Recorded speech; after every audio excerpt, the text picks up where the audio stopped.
మనము ప్రార్థనలు చేసుకుంటున్నాం, ఇవన్నీ చేస్తున్నాం.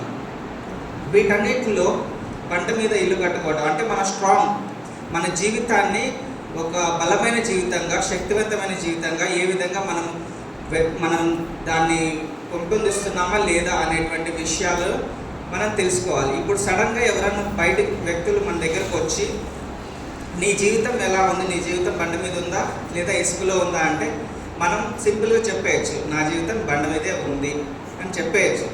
కానీ వాళ్ళు అడుగు కొంచెం డీప్గా వెళ్ళి వాళ్ళు దేన్ని బట్టి, ఏ కారణాలను బట్టి మీ జీవితం బండ మీద ఉంది లేదు ఇసుకలో ఉంది అని వాళ్ళు క్వశ్చన్ చేశారనుకోండి, మనకి చెప్పటానికి అవకాశం ఉండాలి. అదేవిధంగా మనకి రీజన్స్ అంటే మనకి కారణాలు ఉండాలి, చూపించే కారణాలు ఉండాలి.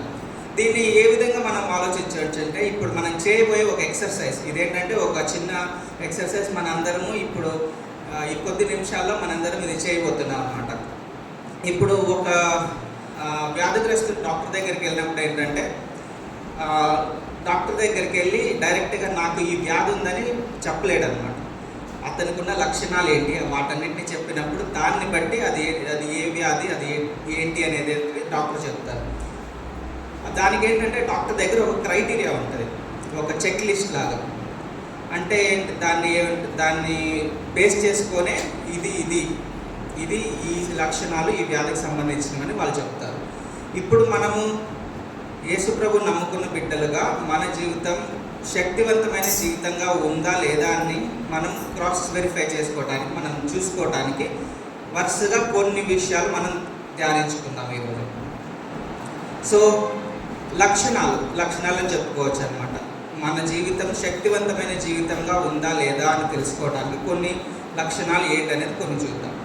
మొట్టమొదటిగా శక్తివంతమైన జీవితానికి కావాల్సినటువంటి మొట్టమొదటి లక్షణం ఏంటంటే ఎవరైతే తన జీవితంలో యేసు ప్రభువును సొంత రక్షకుడిగా అంగీకరించున్నారా లేదా. సో మన జీవితాల్లో సొంత రక్షకుడిగా అంగీకరిస్తే అది మొట్టమొదటి స్టెప్ అవుతుంది, అదే స్టార్టింగ్ పాయింట్ అన్నమాట. ఎందుకంటే యేసు ప్రభువును సొంత రక్షకుడిగా లేనప్పుడు ఇంకా మిగతా మనం ఇప్పుడు మాట్లాడుకునే టాపిక్ అంతా కూడా వ్యర్థమవుతుంది. యేసు ప్రభువును సొంత రక్షకుడిగా అంగీకరించడమే మొట్టమొదటి అంశం ఇందులో. ఇది ఫౌండేషన్, బేసిక్ అన్నమాట. ఇప్పుడు ఆ ఫౌండేషన్ మీదనే మనం బిల్డింగ్ కడతాం. ఆ ఫౌండేషన్ ఏంటంటే యేసు ప్రభు మీద నమ్మకం ఉంచుతాం.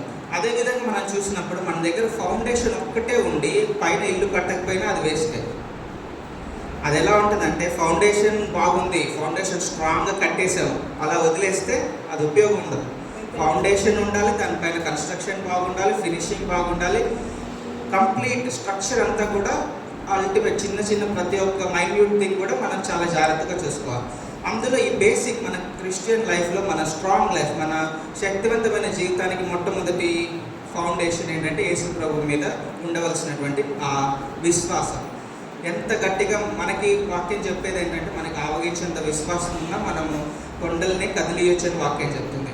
కానీ మనం క్రైస్తవులుగా ఉన్నప్పుడు ఏంటంటే మన దేవుని యందు విశ్వాసము మన అనుదినము అది పెంపొందించుకుంటూ మనం ముందుకు వెళ్తూ ఉండాలి.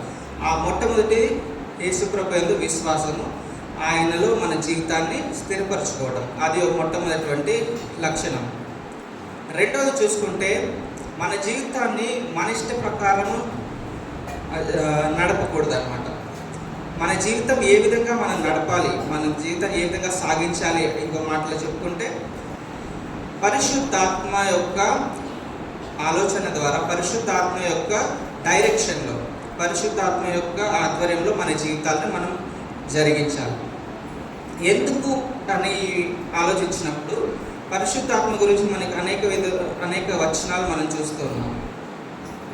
పరిశుద్ధాత్మ ఏం చేస్తారు అని మనం చూసినప్పుడు యోహాను సువార్త 14:26 చూస్తే, యోహాను సువార్త 14:26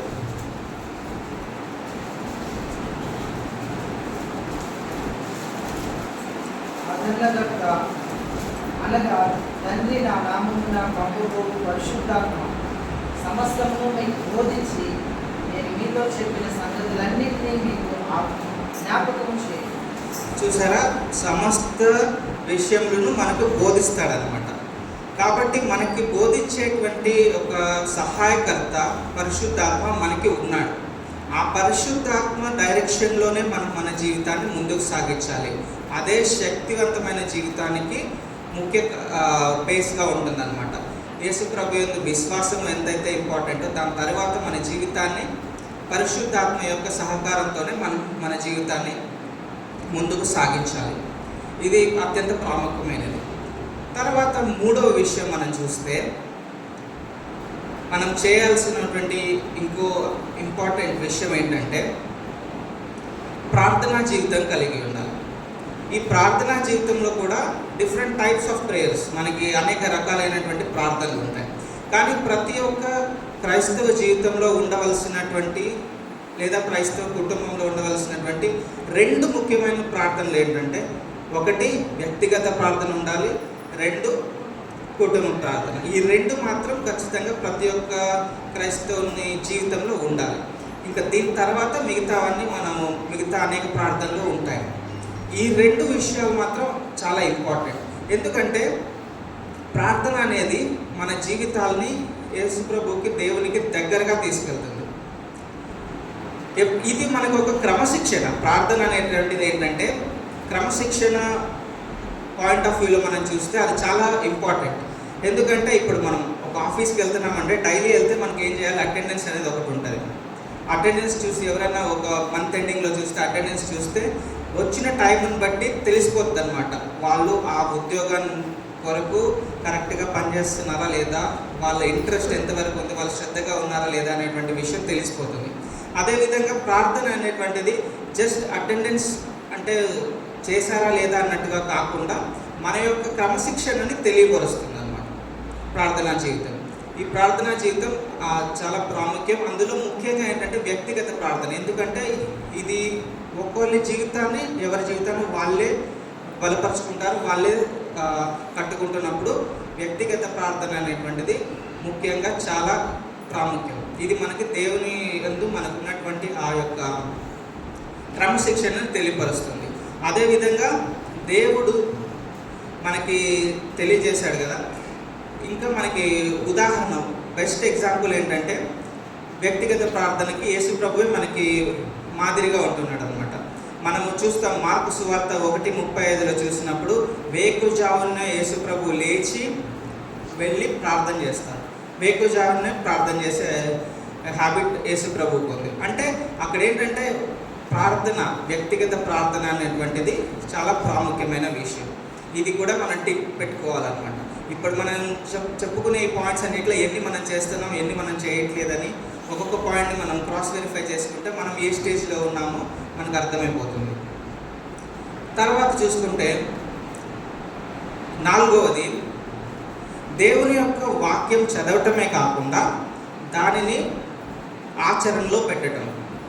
దేవుని యొక్క వాక్యం చదవటం, ధ్యానించడం మాత్రమే కాకుండా దాన్ని ఆచరణలో పెట్టడం. చదవటం అంటే మామూలుగా ఏదైనా అనేక పుస్తకాలు, ప్రపంచంలో అనేక పుస్తకాలు ఉన్నాయి. వాటిని మనం ఇష్టం వచ్చిన ఎలాగైనా చదువుకోవచ్చు. స్టోరీస్ బుక్స్ ఉంటాయి, ఇంకా నవలలు, పోయమ్స్, పోయట్రీ, అన్ని డిఫరెంట్ టైప్ ఆఫ్ బుక్స్ అవైలబుల్గా ఉన్నాయి.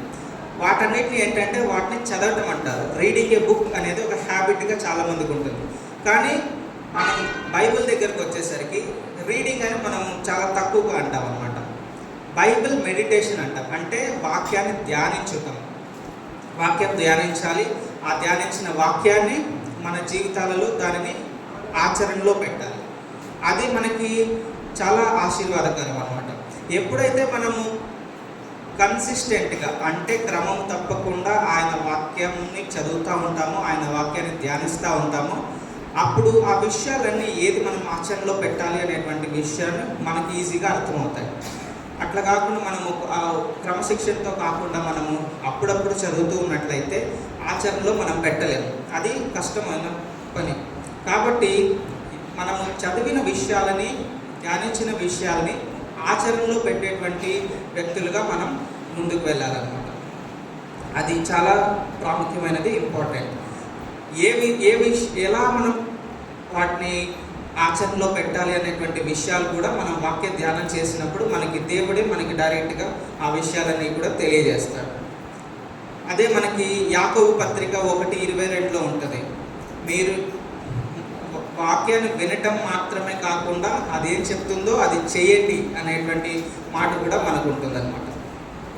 అది ఎందుకు మనం చేయాలని ఇంకో వాక్య భాగాన్ని మనం చూసినప్పుడు కీర్తనలు 119లో నీ వాక్యమే నా పాదములకు దీపమై ఉన్నది. ఎందుకంటే అది ఆ వాక్యం, ఆ లైట్, ఆ వెలుగు ముందు వెళ్తూ ఉంటే మనకి దాన్ని అనుసరిస్తూ మనం వెళ్ళొచ్చు.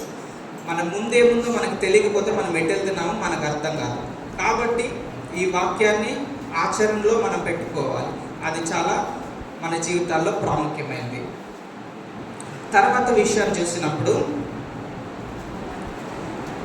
యేసు ప్రభువు మన జీవితంలో అత్యంత శక్తిమంతుడు అన్న విషయాన్ని మనం గుర్తుంచుకోవాలి. ఇది ఈ సందర్భం గురించి మనం చూసినప్పుడు ఏంటంటే ఫిలిప్పీ 4:13 మనకందరికీ తెలిసిన వాక్యమే. ఫిలిప్పీ 4:13 ఒకసారి చదవండి.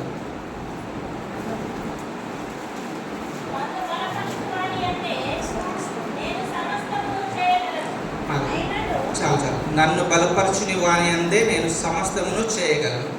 బలపరచు వాణి అందు, బలపరచువాడు ఎవడు? ఇక్కడ యేసు ప్రభువు. ఇక్కడ మనం ఈ సందర్భాన్ని మనం ఒకసారి చూసినప్పుడు ఈ ఫిలిప్పీ పత్రిక పౌలు చెరసాలలో నుంచి రాస్తున్నాడు. చెరసాలలో ఉండి ఈ మాట చెప్తున్నాడు. అంటే ఏదైనా ప్రాక్టికల్గా మనం చూసినప్పుడు అది పాసిబుల్, అది జరిగే పని కాదు.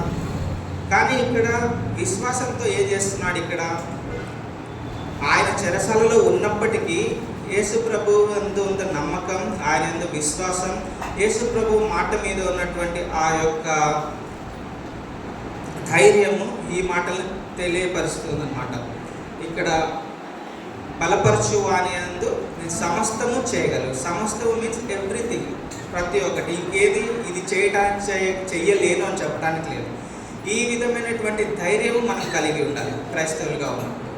సందర్భాలు మన జీవితాల్లో అనేకమై ఉండొచ్చు, అయినప్పటికీ మనం ఒక శక్తివంతమైన జీవితాన్ని నిర్మించుకునేటప్పుడు, బలమైన జీవితాన్ని నిర్మించుకునేటప్పుడు ఇటువంటి ఒక యాటిట్యూడ్ మనం కలిగి ఉండాలి. యాటిట్యూడ్ అంటే మనం ఆ యొక్క నమ్మకాన్ని మనం కలిగి ఉండాలన్నమాట.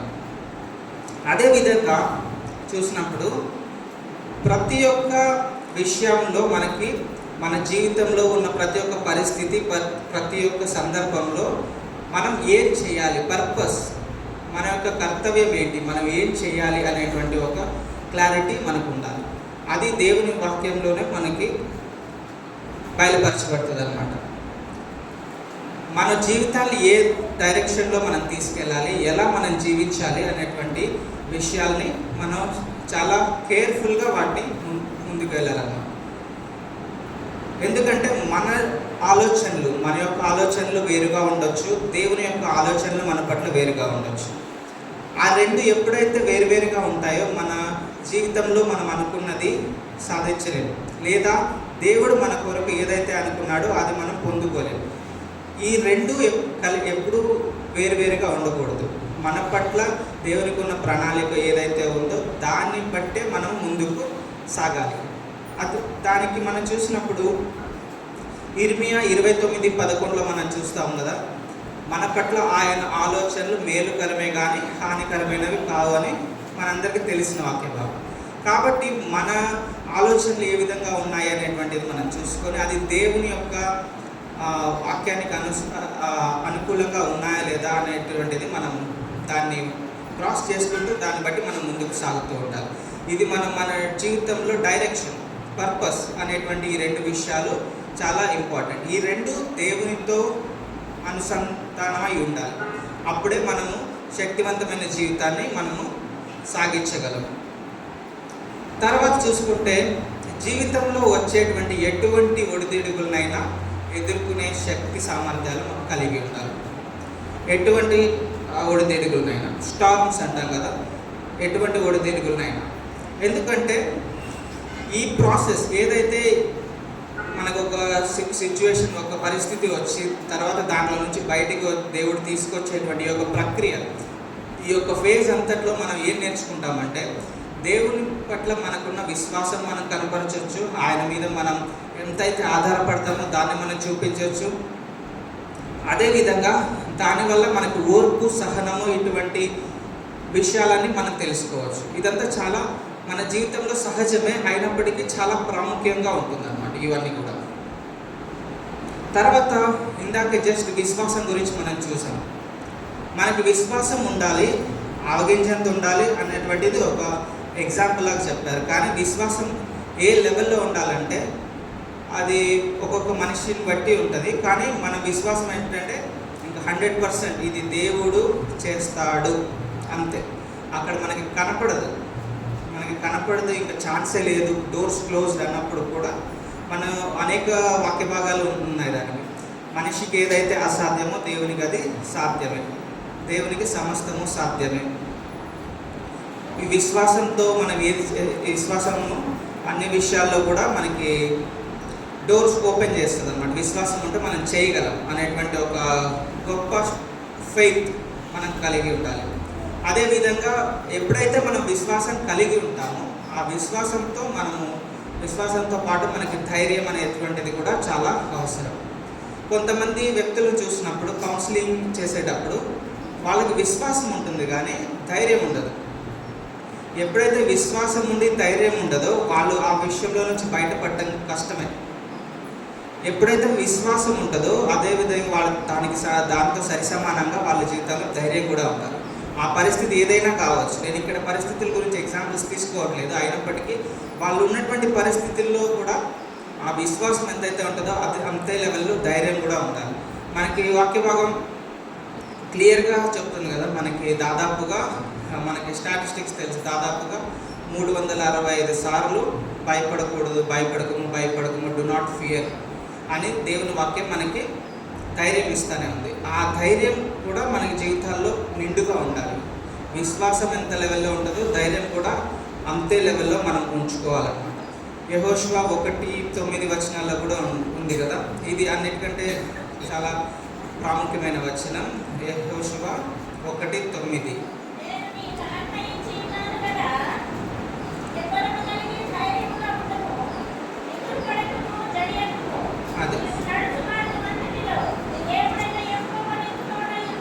అదే నిబ్బరం కలిగి ధైర్యం ఉండాలి, దిగులు పడకూడదు, మార్గం అంతట్లో దేవుడు తోడుగా ఉంటున్నాడు.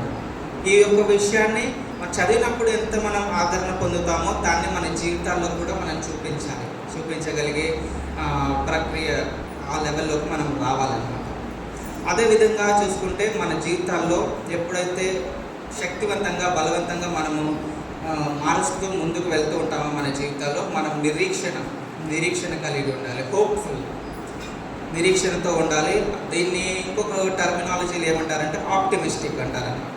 ఆప్టిమిస్టిక్ అంటే ఉన్న సిచ్యువేషన్, ఉన్న పరిస్థితికి జరగబోయే మనం ఆలోచన ఏదైతే మనం పెట్టుకుంటామో దానికి కొంతన ఉండదు, అయినప్పటికీ అది జరుగుతుంది అనేటువంటి ఒక విశ్వాసం. దాన్నే మనం బైబిల్ భాషలో నిరీక్షణ అంటాం అన్నమాట. అదే ప్రపంచంలో వాడుక భాషలో ఆప్టిమిస్టిక్ అంటారు. ఆప్టిమిస్టిక్ అంటే హోప్ఫుల్, నిరీక్షణ కలిగి ఉండటం.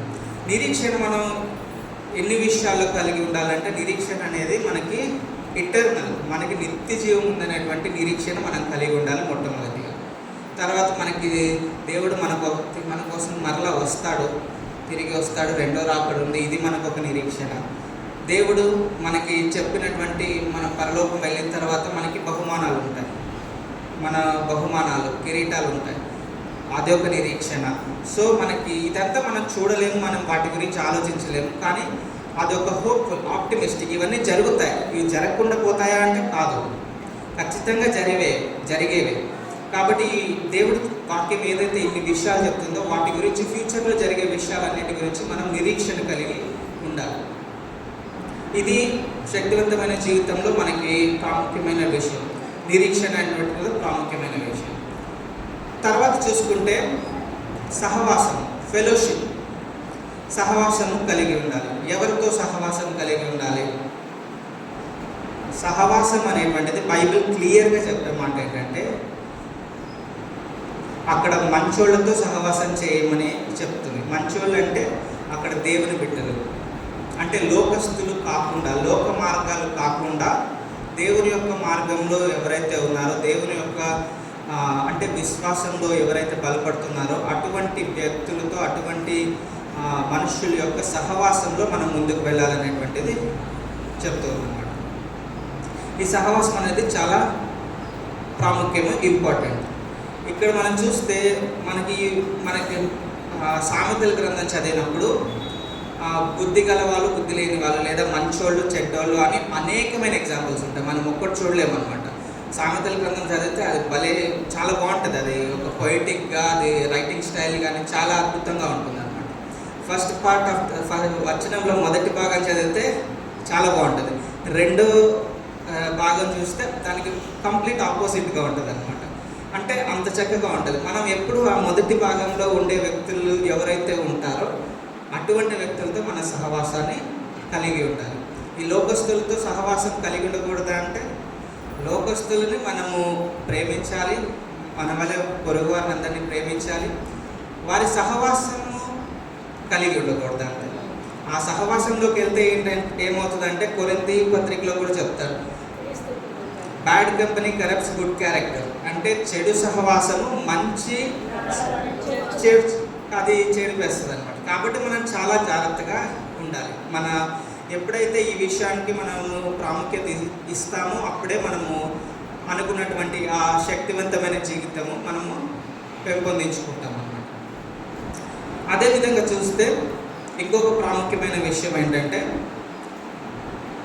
మనము ఇతరుల పట్ల ప్రేమ, అదేవిధంగా దయ, ఈ రెండు కలిగి ఉండాలి. ఏ విధంగా అయితే యేసు ప్రభు అనేకమైన వ్యక్తులను చూసినప్పుడు వాళ్ళ మీద కనికరపడ్డాడు, వారి పట్ల తన దయను, ప్రేమను చూపించాడు. ఆ మాదిరిని మనం కూడా తీసుకొని అది మనం కూడా మన జీవితాల్లో పెంపొందించుకోవాలి. ఎందుకంటే ఇది ఒక ప్రాముఖ్యమైన విషయం. ఈ యొక్క క్యారెక్టర్, ఈ యొక్క లక్షణం ఏంటంటే యేసు ప్రభువులో మాత్రమే మనం చూడగలం. మిగతా ఏ వ్యక్తిలో కూడా ఇటువంటి ఈ విషయాన్ని మనం చూడలేము. ఇంత ప్రేమ, దయ, కరుణ, ఈ క్యారెక్టర్స్ అనేవి యేసు ప్రభు దగ్గర నుంచి మాత్రమే మనం పొందుకోగలం. మనం చూస్తాం కదా, సిలువ మీద ఉన్నప్పుడు కూడా ఆయన సిలువ వేసిన వ్యక్తులందరి కొరకు ప్రార్థించాడు, క్షమించమని ప్రార్థించాడు. అటువంటి గుణం మనం కలిగి ఉండాలి. అదేవిధంగా యేసు ప్రభు సిలువ మీద క్షమించమని ప్రార్థించాడు. వెంటనే ఆయన అంత సిచ్యువేషన్ జరుగుతున్నప్పటికీ కూడా యేసు ప్రభు ప్రార్థించాడు. మనము కూడా క్షమిస్తాం ప్రజల్ని, మనకి నచ్చని వాళ్ళని, మన పట్ల చెడుగా ప్రవర్తించిన వాళ్ళని, అదేవిధంగా మనకి అగెయిన్స్ట్గా ఉన్న వాళ్ళని, వాళ్ళ మీద మనకి కోపం ఉంటుంది. కొన్ని సందర్భాల్లో మనం క్షమించం, చాలా టైం పడుతుంది. కొన్నిసార్లు అయితే అసలు క్షమించే పరిస్థితే ఉండదు. అటువంటి అన్నీ మన జీవితాల్లో వస్తూ ఉంటాయి. కానీ దేవుని మాటలో మనం చూసినప్పుడు ఏంటంటే మనము క్షమించబడాలంటే మనం ఖచ్చితంగా క్షమించాల్సి ఉంటుంది. మనం మన జీవితంలో అనేక తప్పులు చేస్తూ ఉంటాం, అనేక విషయాల్లో మనం పడిపోతూ లెగుస్తూ ఉంటాం. వాటన్నిటిలో దేవుడు మనల్ని క్షమించాలంటే మనం ఇతరులను ఖచ్చితంగా క్షమించి తీరాలి. మనం ఇతరులను క్షమించకపోతే మనకి క్షమాపణ ఉండదు. ఆ క్షమించటం కూడా ఏంటంటే త్వరగా క్షమించాలని. అది 1 సంవత్సరం తర్వాత, ఈరోజు ఒక ఇన్సిడెంట్ జరిగితే 1 ఇయర్ తర్వాత, 2 ఇయర్స్ తర్వాత క్షమించడం ఇలా ఉండకూడదు. క్షమించడం అనేది క్విక్గా ఉండాలి, త్వరగా ఉండాలి. ఎందుకంటే ఈ యొక్క క్షమించకుండా ఆ యొక్క ఫీలింగ్ ఏదైతే ఉంటుందో, ఎమోషన్, దాన్ని అంతే ఉంచుకొని దాని గురించి ఆలోచించుకుంటూ అది ఇంకా చూసుకుంటే సైకలాజికల్గా చూసుకుంటే మన శరీరం మీద చాలా ఎఫెక్ట్ చూపిస్తుంది అన్నమాట. అది అప్పటికప్పుడే క్షమించి వదిలేస్తే మనకి పీస్ ఆఫ్ మైండ్ ఉంటుంది, అవతల వాళ్ళకి పీస్ ఆఫ్ మైండ్ ఉంటుంది. కాబట్టి క్షమించడం అనేది చాలా ప్రాముఖ్యం మన జీవితంలో. అది ఉండాలి. క్రైస్తవ జీవితంలో ఎవరైతే ఈ బండ మీద తమ ఇల్లును కట్టుకోవాలి అనుకుంటున్నారో వాళ్ళ జీవితంలో ఖచ్చితంగా ఇది ఉండాల్సింది. అదేవిధంగా యేసు ప్రభుతో మన జీవితం సక్రమంగా ఉంటే, యేసు ప్రభుతో జీవితాన్ని మనము ప్రాముఖ్యంగా ఇంపార్టెన్స్ ఇచ్చి దాన్ని మనం ముందుకు సాగిస్తూ ఉంటే మనకి ఒక ఇన్నర్ పీస్ అంటారు అన్నమాట. అంటే మనకి మన జీవితాలలో శాంతి అనేటువంటిది మనకి దొరుకుతుంది. పీస్, శాంతి అంటే సమాధానం, శాంతి సమాధానం ఉంటుంది. ఈ ఒక్క విషయాన్ని మనం చూసుకుంటే అనేకులు సెలబ్రిటీస్ అనేటువంటి వాళ్ళు అనేక దేశాలలో వాళ్ళ దగ్గర ఇది లేదు అని చెప్పడానికి లేదనమాట. డబ్బులు కావాలంటే డబ్బులు, ఫేమస్ కావాలంటే ఫేమస్, అన్ని వాళ్ళకి ఇది కావాలి అనుకుంటే వాళ్ళ ముందు ఉంటుంది.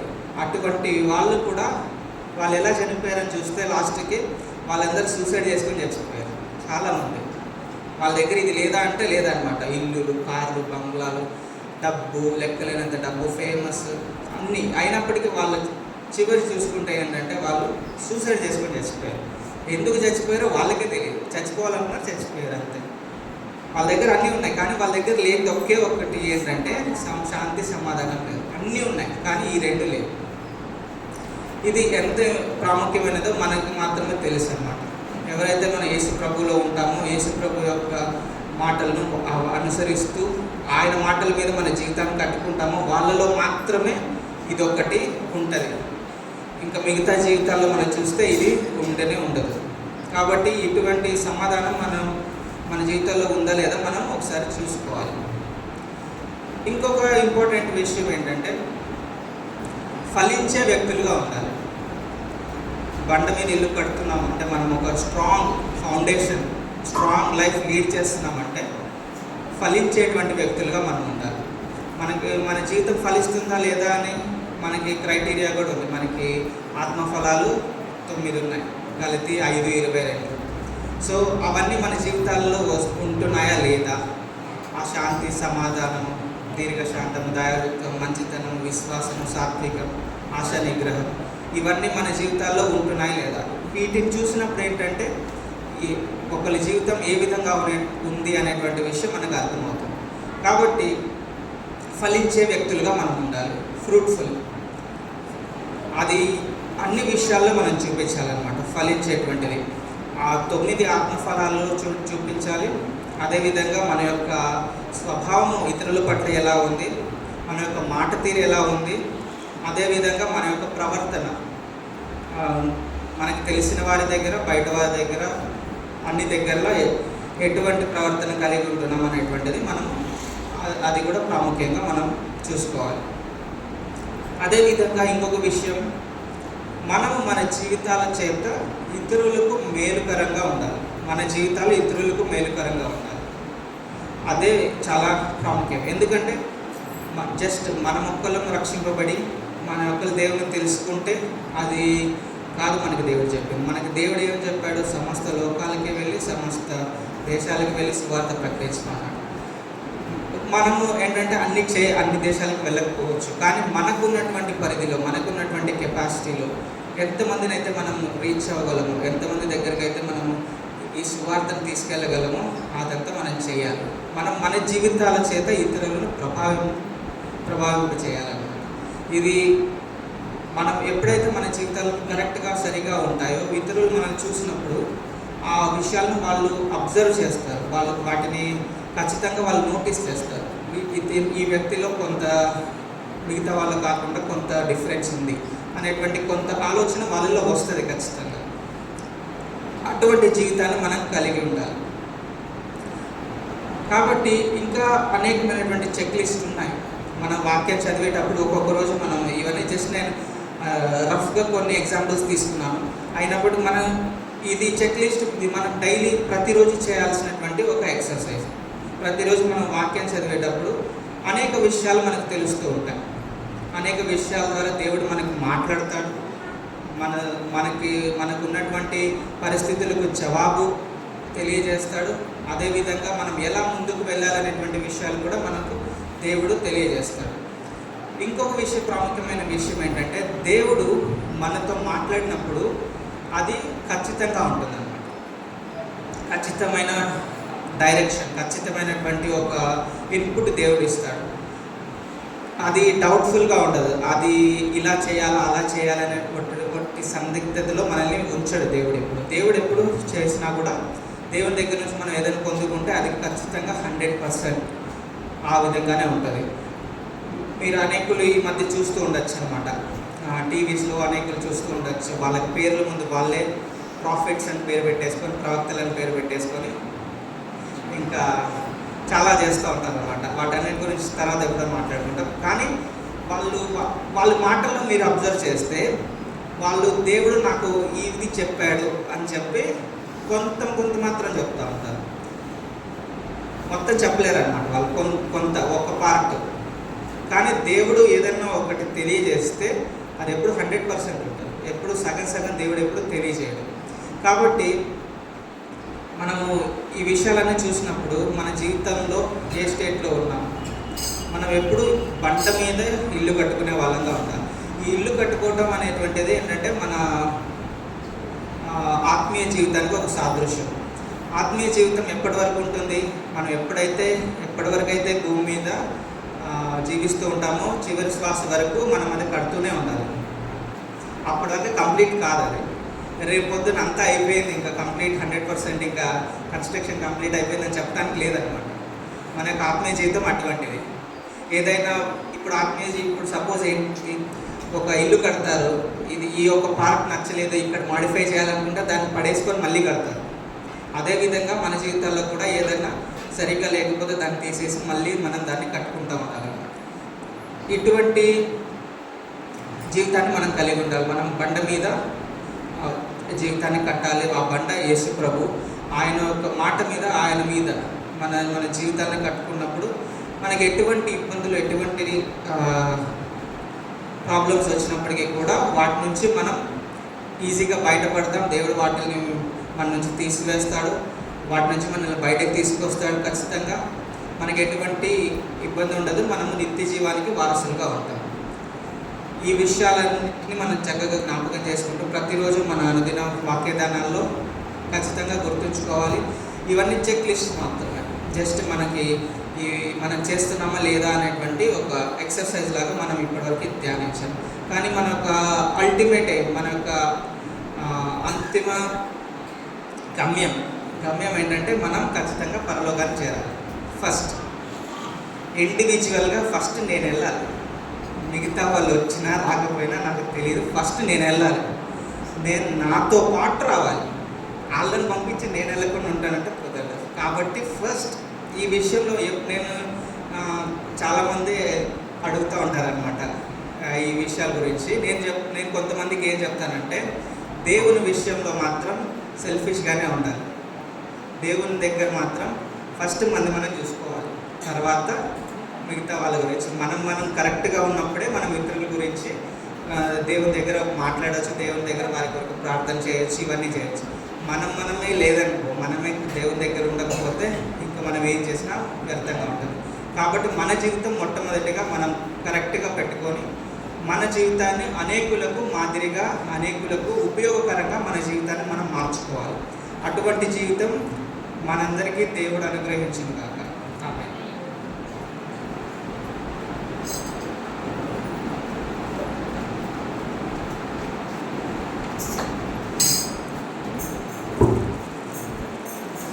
చాలా ప్రాముఖ్యమైన మాటలు మనం విన్నాం.